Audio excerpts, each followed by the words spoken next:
Please welcome Dr. Ralph Sacco.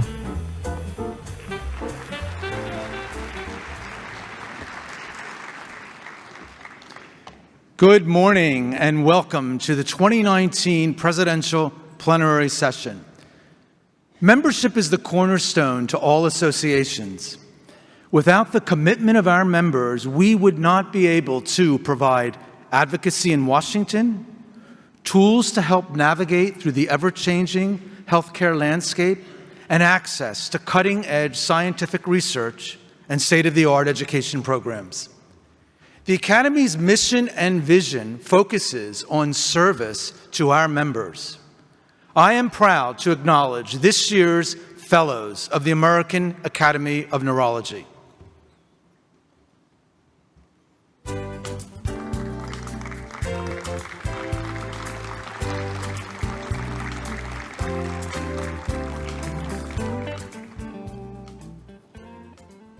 The American Academy of Neurology continues to grow with programs, products, and services to meet the needs of all members at every stage of their careers.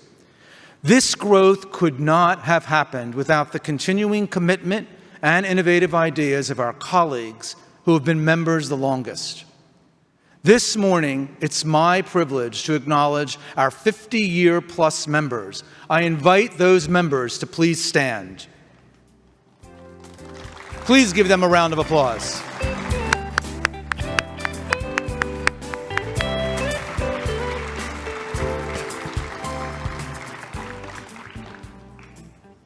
Now it's my honor to name the recipient of the 2019 Presidential Award, Dr. Lisa M. DeAngelis. Dr. DeAngelis is chair of the Department of Neurology at Memorial Sloan Kettering Cancer Center, where she holds the Lillian Rotman Berkman Chair in honor of Dr. Jerome Posner and is currently acting physician-in-chief. She has published extensively on a wide variety of topics in neuro-oncology and is particularly known for developing the current standard regimen to treat primary CNS lymphoma, the first brain tumor to be treated exclusively with chemotherapy. Lisa's efforts have forever changed the strategic direction of our organization. She has served on numerous committees, including the past chair of the Science Committee, twice on the AAN Board of Directors. She has strengthened the AAN's effort for science by advancing our engagement with the NIH and other organizations as chair of the Science Committee. She also led the AAN's Diversity Leadership Task Force. Given these major contributions to advancing the AAN mission, Lisa is an exemplary leader and role model. She is fully deserving of the 2019 President's Award for her outstanding service to the American Academy of Neurology. Please welcome Dr. Lisa DeAngelis.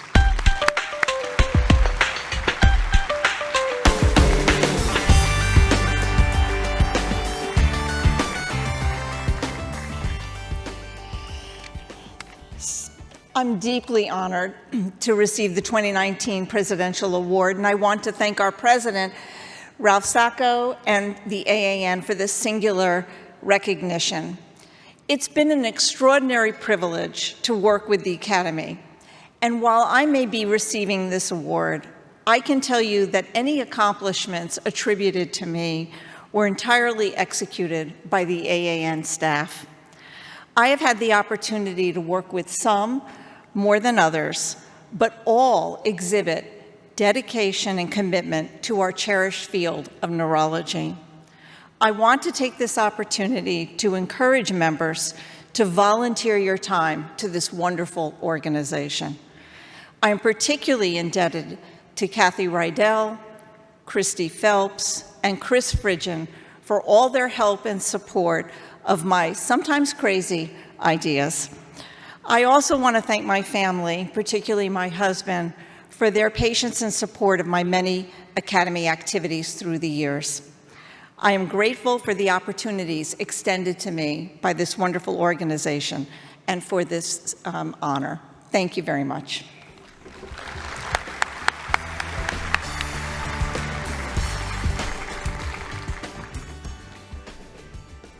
So now it's my honor to present the presidential address.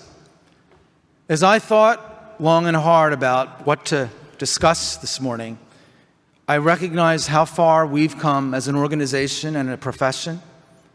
I realize that there are major challenges still facing us, and I recognize that these challenges will hopefully provide new opportunities and hopefully a way forward. Neurology goes back some time.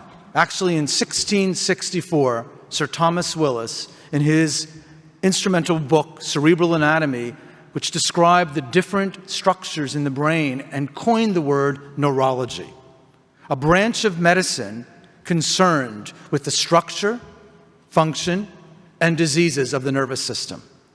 We have come a long way since 1664. Think back about 51 years ago, in 1968. Doesn't seem that long ago, but think about where we were as a profession and a field. Irreversible coma and brain death was only first defined in 1968. Brain imaging was non-existent. Think about it. No CT scan until 1972. No MRI until 1978. Neurological treatments were very limited. No acute stroke treatment. Carotid endarterectomy was unproven. Few epilepsy drugs. In fact, that year, in 1968, Tegretol was approved by the FDA. There were no multiple sclerosis drugs. Beta interferon didn't come on scene until 1993, and no medications for ALS, Alzheimer's disease, or spinal muscular atrophy. We had few subspecialty certifications or fellowship training. And the American Academy of Neurology was celebrating its 20th anniversary with only a little over 3,000 members. Fast forward to 2019, and where are we? Diagnostic accuracy has greatly improved. Think about the ways we can now diagnose diseases with MRI and CT scan. Multiple therapeutic options are available: stroke, epilepsy, multiple sclerosis, Parkinson's, dystonia, tremor. Think about all of the different interventions, medications, and approaches we have to improve the lives of our patients in just 51 years. Neuro subspecialties have greatly expanded. If you look at our organization, the number of sections, the number of subspecialists that are certified by the American Board or by UCNS. And our academy, now celebrating the 71st anniversary, has 36,000 and growing members.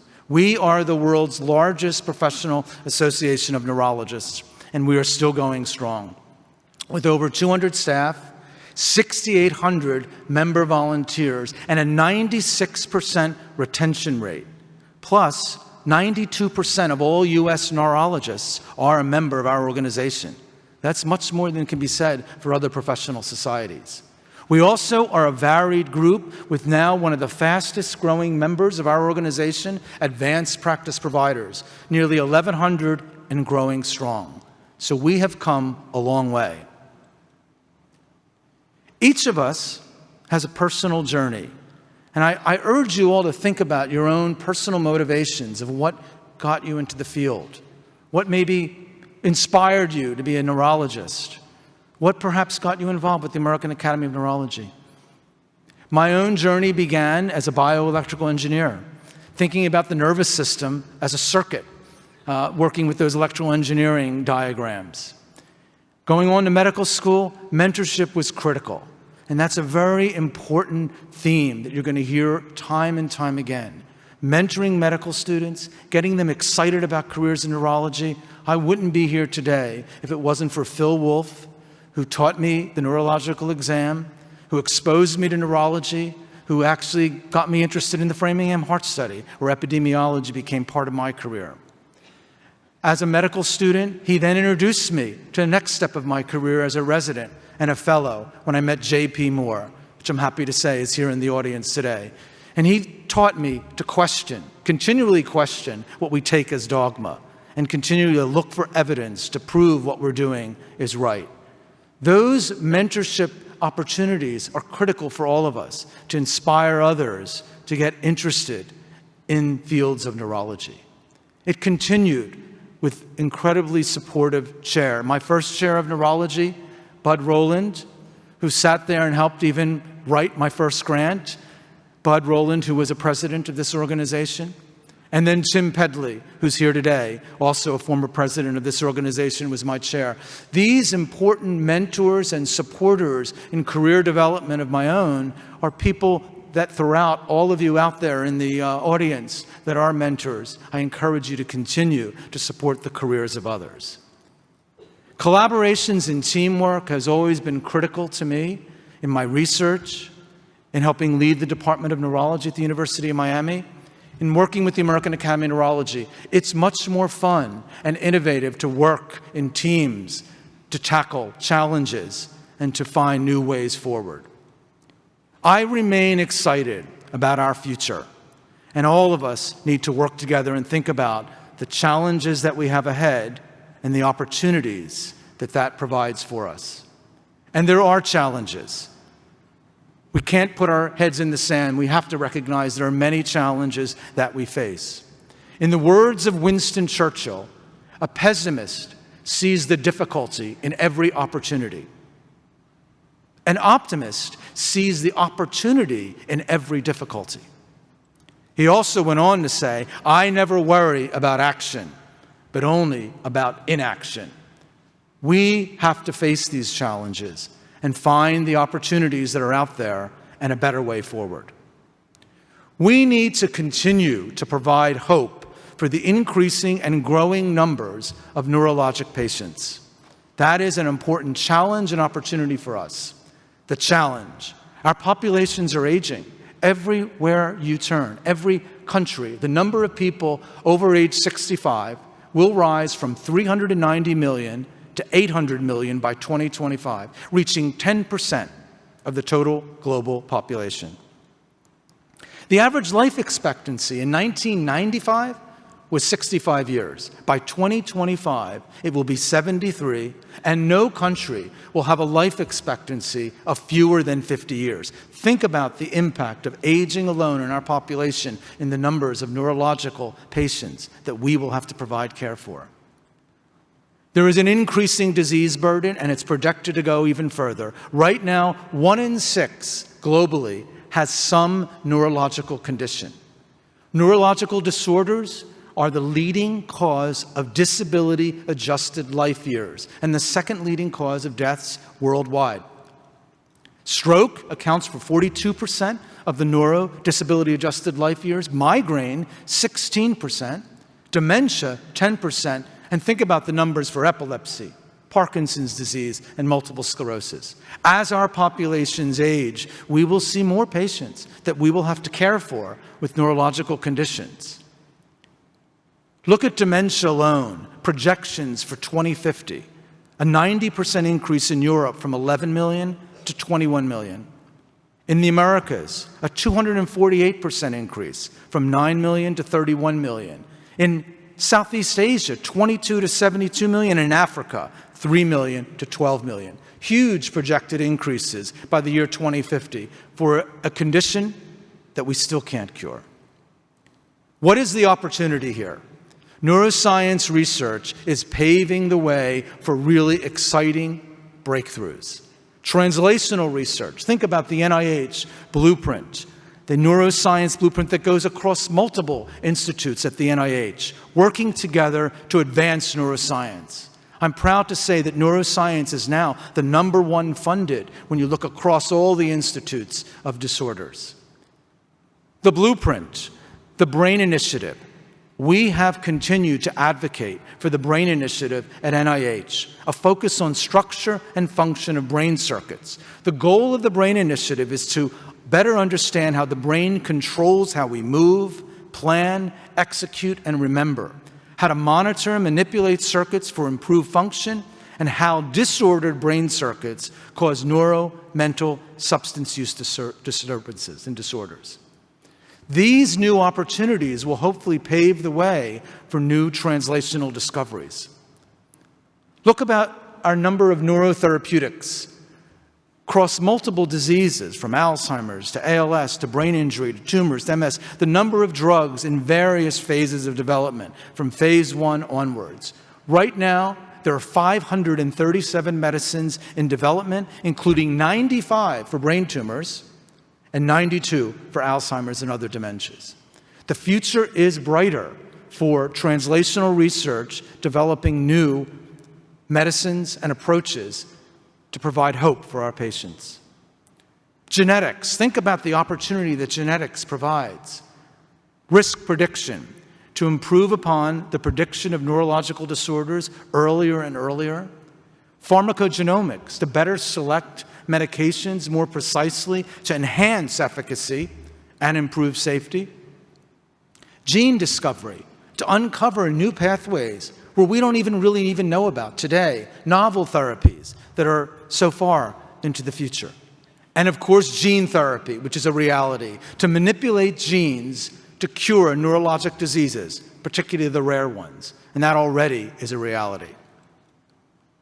We have other opportunities that are right in front of us. Neurology needs to evolve to a much more interventional specialty. We have many neurologists out there who are treating acute stroke with interventions like endovascular therapy, with NIH now evidence-based guidelines that extend it to 24 hours, where we can manipulate with catheters and endovascular thrombectomy and open up blood vessels to make huge differences in our patients.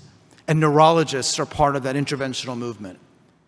We have interventions for epilepsy. Neurologists working in team can provide cures for surgery, laser ablation, and other approaches. Working with functional neurosurgeons, we can make a huge difference for drug-resistant epilepsy, and this is still underutilized in our populations. We have many more opportunities for disease-modifying therapies for multiple sclerosis. Right now, the FDA has approved 17 disease-modifying therapies for multiple sclerosis. We are proud of all of the opportunities that we now have to make a huge difference. There's also another possibility out there in preventive neurology. Throughout the world, multiple diseases are potentially caused and attributed to a variety of risk factors. High blood pressure leads the list, high fasting plasma glucose, high body mass index, high LDL cholesterol, things that we can modify with medications. Behaviors, smoking, alcohol use, diet in whole grains, sodium, and fruits. Many of these modifiable risk factors and behaviors also have an impact on neurologic diseases. Stroke is the best example, but dementia, neuropathy, and we have other ways of preventing disease. We can prevent migraine now with amazing new medications, and we can prevent traumatic brain injury with proper interventions. The other option that we have with preventive neurology is to be thinking about earlier and earlier preclinical detection. Every study has shown the earlier we treat, the better the outcome. We need to utilize medicines most appropriately at the earliest stages of disease before it's too late. So I believe preventive neurology is even ready for prime time. And what about the future? The future of regenerative neurology. Not yet ready, but major research occurring with NIH's support in stem cells, other technologies such as engineered biomaterials and gene editing. Regenerative neurology may actually take us into the future quicker than we think to make a huge difference for our patients. These are amazing opportunities to provide more hope for the increasing number of patients that are coming our way. We need to accelerate neurologic research for patients. We have continued to advocate for increasing the NIH budget. That is always our number one ask when we go to Washington each year with Neurology on the Hill. I'm happy to say we had a $3 billion increase in fiscal year 2018, and it looks like it's on track for a $2 billion increase in fiscal year 19. We need to work continuously to advocate in Washington for increasing the NIH budget. We have also put our own money into research. We work with our sister organization, the American Brain Foundation, our preferred foundation to invest in. And we are proud of the $4.4 million that working with our partners, including the ABF, that we are investing in future leaders of tomorrow in research. Look across all the different diseases and associations we have worked with, the clinical research scholars, the career development awards, the multiple awards that have made a difference to create the next generation of researchers. Funding research, getting some of that translational work to make a difference for our patients, this is critical, and all of us need to continue to advocate for faster cures for the patients that we have out there. We also need to expand our workforce pipeline to meet these growing demands. Everywhere you turn, it seems like we don't have enough of a neurological workforce to meet those growing demands, particularly when you project into the future. Worldwide, there is a shortage. Right now, when you look at the median number of neurologists, there are about 3.1 neurologists per 100,000. And it varies in different parts of the world. If you look, for example, in Africa, only 0.1 neurologists per 100,000. In Europe, a high of 9 per 100,000. And whatever country you look at and region, you see disparities.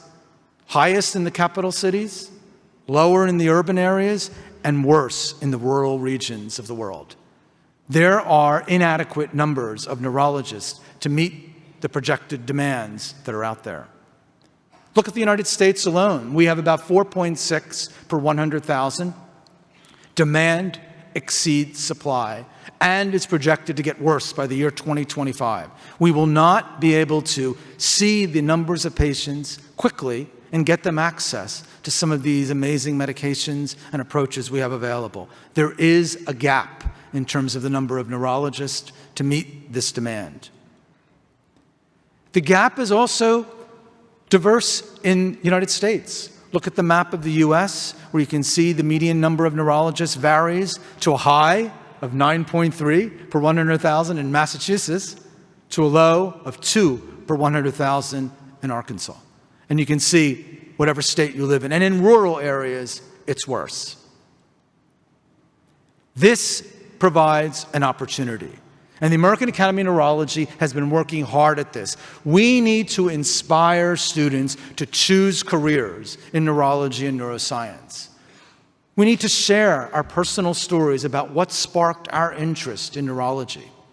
You'll see soon, when the high school students come out, how inspiring they are to hear their stories about what is getting them excited about our field.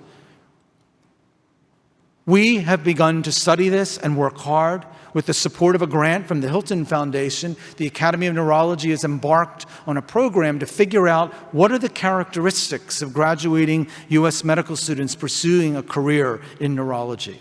And this has been published in our journal. We've looked at AAMC data on medical students in the graduation survey. 2.8% of students start medical school and end with an interest in neurology. And it's not always the same ones. The rank drops from number 8 of 17 when they come in to medical school to number 11 of 17 at graduation. 1 in 5 retains that interest in neurology. We have worked hard and tried to look at the data, and I'm happy to say we have published what are the positive factors predictive of a career in neurology. Inspiring students in the neurology clerkship, inspiring students in our neuroscience courses, faculty and residents teaching in the clerkship, the content of the specialty, getting them excited about the interventions, about the preventative opportunities, about the regenerative opportunities in our future. These are the things we need to do. These are the positive factors that actually inspired students to choose careers in neurology. There are some negative factors: salary, that we are working on, work-life balance, that we continue to work towards and improve, and of course, their individual personalities and interests. But we're using evidence to then change the future. We have invested in a number of pipeline programs. The American Academy of Neurology is making a goal to increase the proportion of students matching into neurology residency programs. We are revitalizing our student interest groups in neurology. Many of you hopefully know that the AAN controls many of these student interest groups in neurology. We are revamping it. We're trying to pull all of that excitement in our career and make it clear that to students what an exciting career in neurology is. We have energized our pipeline subcommittee, a new subcommittee of the Education Committee. We are continuing to advocate that every single medical school has a neurology clerkship required in their third year. We are expanding educational best practices, and look at this meeting, the annual meeting, the number of programs we have to continue to inspire medical students and even the younger students for interest in careers in neuroscience and in neurology. We are also increasing the number of residency slots. Look over time from 2015, we had 717 to a high of 898 in 2019 residency slots in neurology, the majority of them being matched, and the number of U.S. grad-filled medical slots going from 412 to 459. We are trying to increase the number of students that choose careers in neurology. We also have other opportunities to expand access.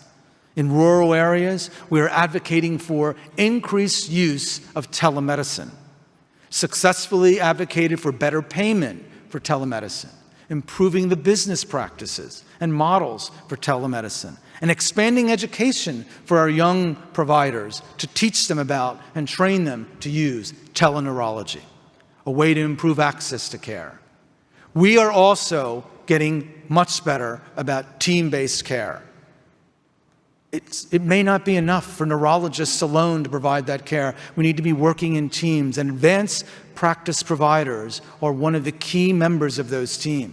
We need to define their role, recruit them, to provide the clinical education and training and mentorship, and develop the best practice models to really embrace team-based care. They are a growing group in our professional society, and we need to utilize their care as we try to meet the demands that are out there for the high demands for patients.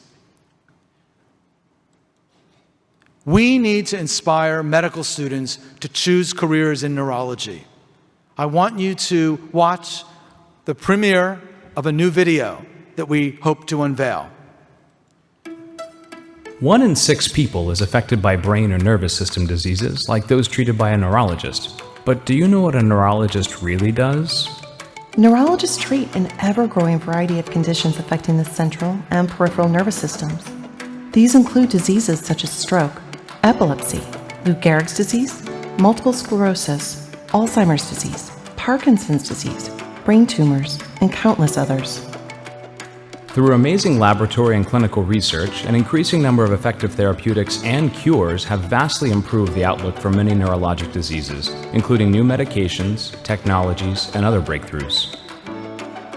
For example, the treatment of strokes, which are the leading cause of disability and fourth leading cause of death in the U.S., have been revolutionized in the last decade.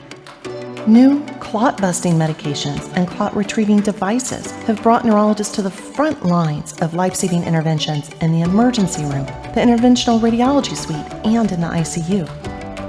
Many other diseases have similarly benefited from advances in neurology therapeutics. In the last 10 years, 92 new medications have been approved for neurological diseases, including 13 for epilepsy, 5 for multiple sclerosis, and many others. And with the growing pipeline of new treatments, the possibilities of helping and curing patients has never been so great. Unprecedented new gene and enzyme replacement therapies have led to cures of previously deadly diseases and remarkable improvements in quality of life for others. Technological advances have also changed the field of neurology. For Parkinson's disease, there are surgically implanted, computer-programmable deep brain stimulation devices, and for severe epilepsy, vagus nerve and cortical stimulators. Neurologists are the primary physician caregivers for a diverse group of conditions, and neurologists themselves are also diverse. From all demographics, this inclusive specialty has room for academics and private practice, research, procedures, or office-based care. Neurologists are dedicated to ensuring that patients everywhere have access to high-quality care and that adequate research funding continues to advance treatments for patients. Through our advocacy organizations, political action campaigns, and visits to our legislators, neurologists work both inside and outside of the clinic for the benefit of our patients. However, Families across the world don't have access to groundbreaking research and these amazing new treatments because there just aren't enough of us. Yet. We want a diverse group of the best and brightest medical students to join us. Want to know more about the new field of neurology? For more information, visit AAN.com. I want to thank our pipeline subcommittee for doing that. Give them a round of applause. Share your stories, inspire others to choose a career that I continue to be very excited about. While we inspire more students, while we get more of these therapies into the clinic, we also have a challenge. We need to improve equity, diversity, inclusion, and disparities, and address disparities. Look at our member demographics from 2008 to 2018. Women have gone from 29% to 39% of our members. We haven't done as well in the other diverse groups. Asians have gone up from 19 to 23%, Hispanics only 7 to 8%, African Americans 2 to 3%. When we look around at the changing demographics of the world we live in, we do not have an equitable workforce. The number of women in our neurology workforce is increasing, which is great news. However, there are still important disparities. Neurology is one of the widest gender salary discrepancies. This is data from the AAMC from 2014 to 2018, showing for assistant professors, same rank, higher salaries for men than women. Women neurologists have been underrepresented in the AAN awards, and there are sex differences in academic rank. We need to do something about this, and the American Academy of Neurology has been focusing on addressing gender disparities. We had a task force, and now we have recommendations. We are beginning to act and make a difference and change these gender disparities. We are enhancing leadership education options for female American Academy of Neurology members, including the Women Leading in Neurology program.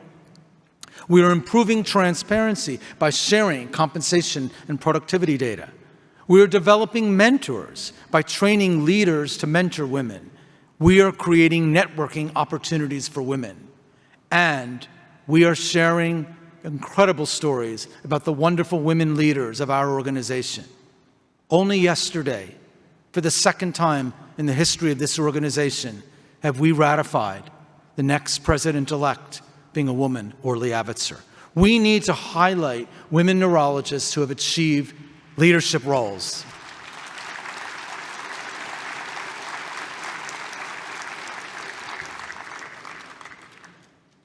We have other disparities. Look at the U.S. population. White, African American, about 13%, and Hispanics, about 18%. Among U.S. medical graduates, 5.7% African American, 4.6% Hispanic. Among U.S. American neurologists in the Neurology Academy, only 2.7% African Americans, about 8.5% Hispanics. And among U.S. neurology faculty, only 1.9% African Americans, 2.2% Hispanics. We need to improve our workforce disparities. We need to improve our workforce and make it more diverse to deal with the number of patients that are out there growing in some of these different diverse groups. We have taken this on as an opportunity to enhance diversity. We have created for the first time what's called a Joint Coordinating Council. This is a way to address equity, diversity, inclusion, and health disparities across the whole fabric of the organization. Many of you know the incredible committees we have in education, in research, in advocacy. The Joint Coordinating Council will make sure that equity, diversity, inclusion, and health disparities go across every single thing we do in this organization.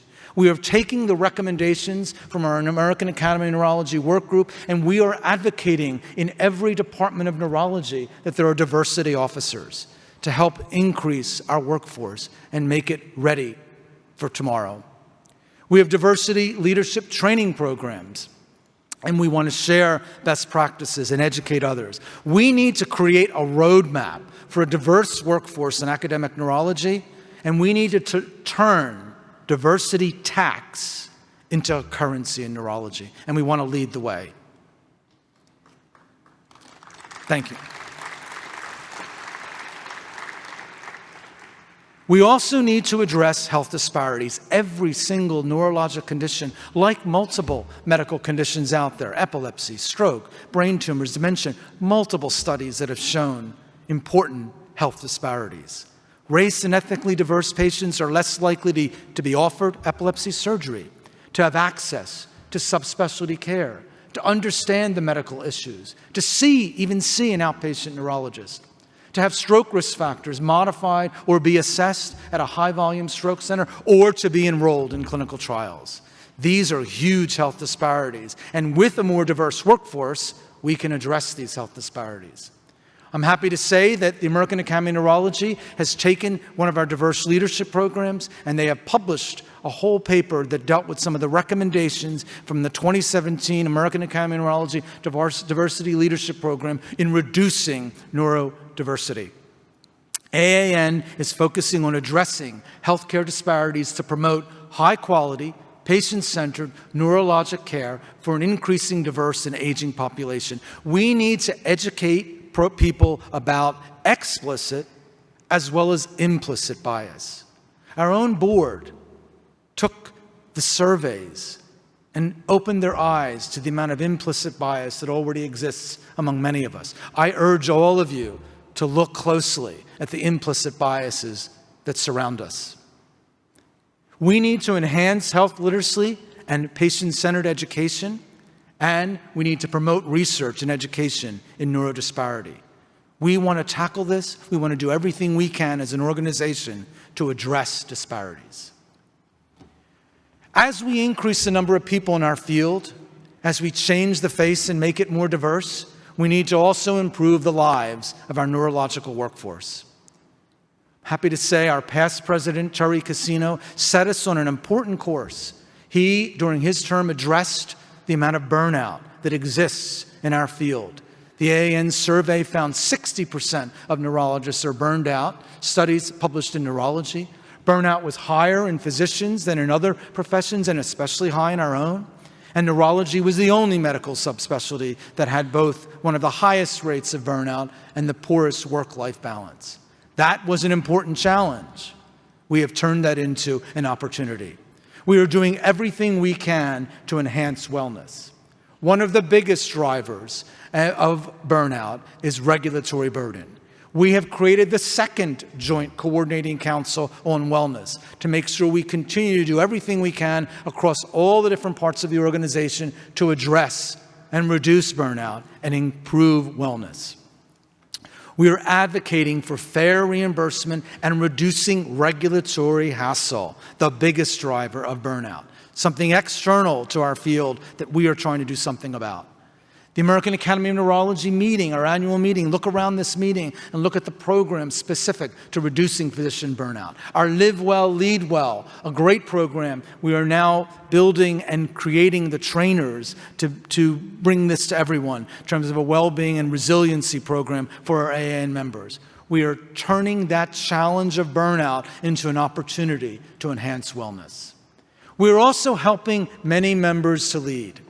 Think of our Palatucci Leadership Program, almost 500 that we have trained to advocate for some of the principles that we care most about. Diversity Leadership Program, our Emerging Leadership Program, our Enhanced Resident Leadership Program, the Live Well, Lead Well, the Medical Student Diversity Program, Practice Leadership, Transforming Leaders, and Women Leading in Neurology. All of these are important investments in the future leaders of our Academy. We also need to strengthen our neurology departments. We recognize that there are many challenges out there, including challenges for small and solo practitioners. We are addressing them, but we also need to address and strengthen our neurology departments. There are challenges that exist throughout many constituencies. A recent survey with the American Academy of Neurology working with the AUPN has demonstrated that 71% of the chairs of our departments stated moderate to severe pressures to meet the underfunded research and education missions. Faculty salary, 69% is paid by clinical practice income. The same kind of pressures out there in community practice to see patients and get the proper reimbursement is affecting us in academic departments. Only 19% were receiving funding from research grants and contracts, which you know we need to advocate to increase the NIH budget. There's inadequate time and barriers to conduct research, and there's delayed access to patient care. Our academic departments also are experiencing burnout. We have turned this into an opportunity. We have initiated what's called the Academic Initiative. I'm happy to say we've launched this. We are supporting communication and collaboration. We are taking recommendations that are building out of our task forces and from our chairs to create new and better resources that the American Academy of Neurology can provide to our struggling academic departments. Look around at this meeting, at the annual meeting. We have more opportunities for many constituents of academic departments. We have also held the first Chairs Summit. Happy to say during my presidency in March of 2018, we brought nearly 100 chairs of academic departments together to talk about revenue generation and maximizing billing, downstream revenue, funding education and research missions, pipeline recruitment, and institutional change integration. This was a critical first step, and we're continuing to build on that. We have created a new chair work group that has been established, and we've brought the academic business administrators as part of the team. Think about working in teams, a faculty leader with our academic business administrator. And we held a second chair summit in March of 2019 where we brought all of the chairs and the academic business administrators together to update them on AAN resources, to talk about the disparities and diversity leaders that we want to include in departments, to improve funds flow, and to talk about academic neurology and how it fits in with health systems. We also need to think about the next big things in neurology, and we were sharing this across many chairs: neuroimmunology, neurogenetics and gene therapy, neuromodulation, international care, and teleneurology. Some of the things that will inspire medical students to choose careers in neurology, these are some of the next big things that our academic departments need to be focusing on. I'm happy to say that our President-elect, Jim Stevens, has asked me to continue to work on this academic initiative that we will continue to turn into an opportunity for the future. We also need better data, and I urge all of you, you still have time. May 25th is our Neurology Compensation and Productivity Survey, and we are asking all of our academic departments to put the data into this survey so we have better data to inform those health administrators of the proper and the right salaries that we need to recruit in practice settings as well as subspecialty settings in academic neurology. So there's still time to get the data in to enhance the productivity and compensation survey. We're also doing everything we can across all of the different academic neurology constituents.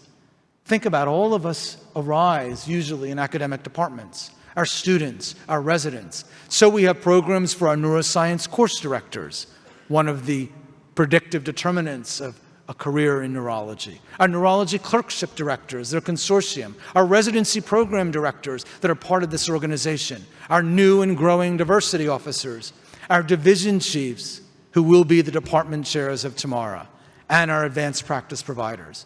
We're doing everything we can to enhance and improve our academic neurology constituents.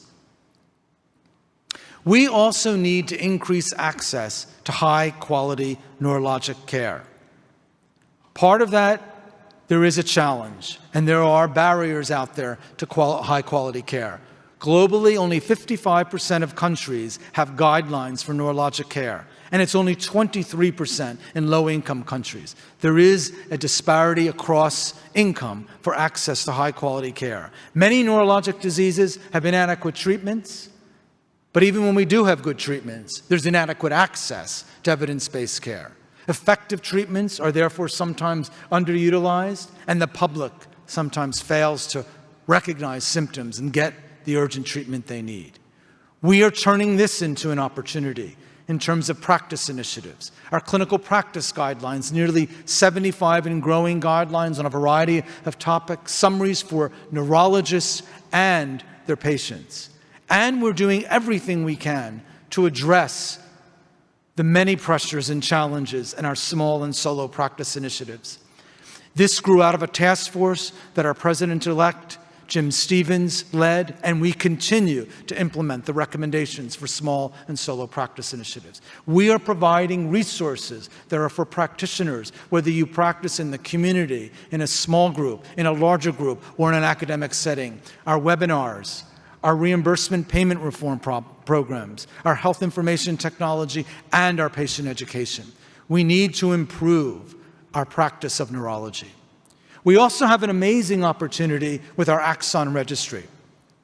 This is growing. It's an Axon registry is the cornerstone of improved neurologic outpatient care and outcomes, a qualified clinical data registry focused on quality improvement. 230 practices are already enrolled. Our Academy has invested in this registry, made it free to our members, and is growing it with nearly 5 million patient visits. The goal of this registry is to improve the quality of care, to both study what we can learn from our current patients and turn it into a quality improvement program. I'm happy to announce that we have now created a partnership with Verana Health, a collaboration in a technology and data company which is excelling in its structuring and curating health data. The aim is to improve the treatments and discover cures. If we license this de-identified data, we can continue to make this and grow this that was beyond our ability to grow it without their help. By use for AAN members, our industry partners, in producing practical applications, such as data-driven analysis, and to help determine which therapies are producing the greatest patient benefit.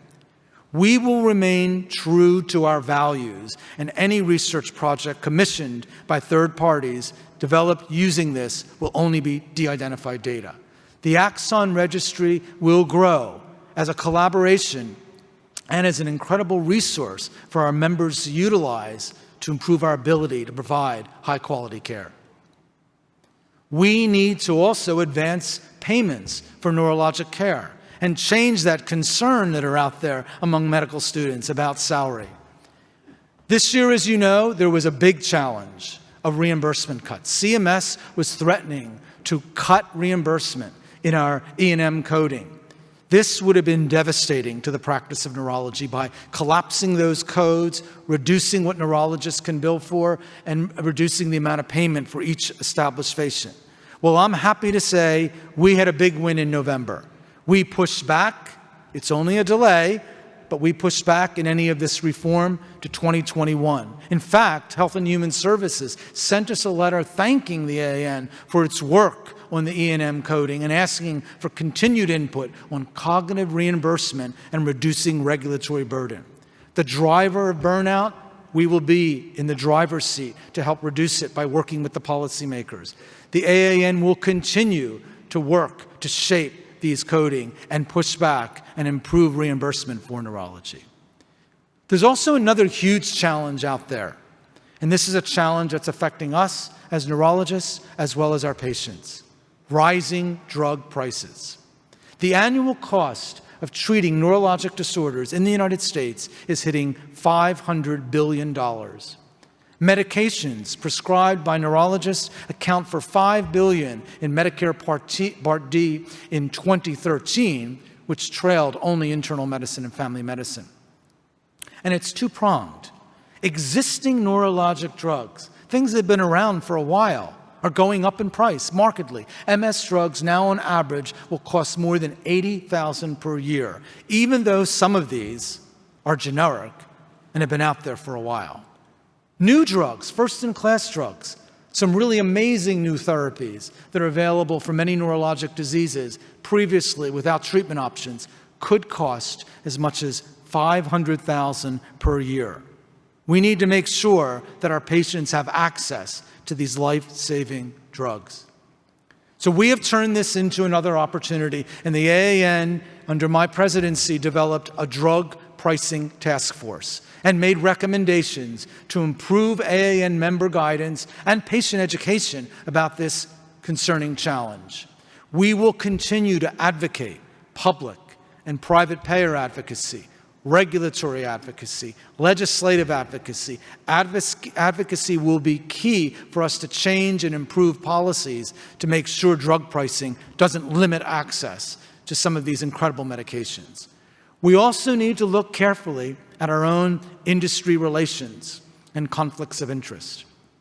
We as an organization are looking at this carefully when we have relationships with industry. Our academic departments are looking at this, and our members need to look carefully about how they manage conflicts of interest. And we need to establish the American Academy of Neurology as a leader in the high drug cost debate.